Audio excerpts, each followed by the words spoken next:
Telangana Congress party के रुकने assembly जग्गा रेड्डी ने तेलंगाना अक़लियती मालियती फाइनेंस कारपोरेशन को अलाट किए गए 120 करोड़ के बजट को नाकाफी बजट करार दिया।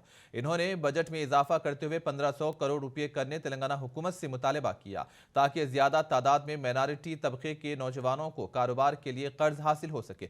जग्गा रेड्डी ने कहा कि माइनॉरिटी तबके के कई लाख नौजवान बेरोजगार हैं और उनको रोजगार से मरबूत करने के लिए बजट में इजाफा करने की जरूरत है और इस सिलसिले में एक मकतूब चीफ मिनिस्टर KCR को रवाना करने का भी ऐलान किया। इन्होंने कहा कि मुत्तहिदा आंध्र प्रदेश में माइनॉरिटी कारपोरेशन को ज्यादा बजट मुख्तस किया जाता था। जग्गा रेड्डी ने माइनॉरिटी फाइनेंस कारपोरेशन के कर्ज के हुसूल के दरखास्तों के अदखाल की तारीख में भी इजाफा करने का हुकूमत से मुतालबा किया।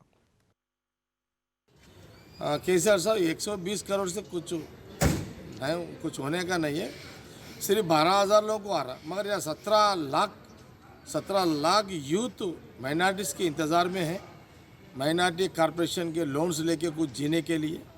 इसलिए मैं एक डिमांड कर रहा हूँ माइनॉरिटी के तरफ से फ़ौरन 1500 करोड़ रुपए माइनॉरिटी कॉरपोरेशन को अलॉटमेंट करके 1 महीना एप्लीकेशन रखने के लिए मौका दीजिए।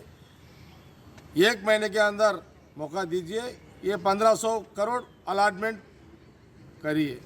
अगर ये 2 हो गया, ये माइनॉरिटी को एक अच्छा काम के लिए, कोई रोज़गार के लिए, जीने के लिए कुछ मौका देना बोल के KCR साहब मैं लेटर लिखा हूँ, वही आज प्रेस मीट में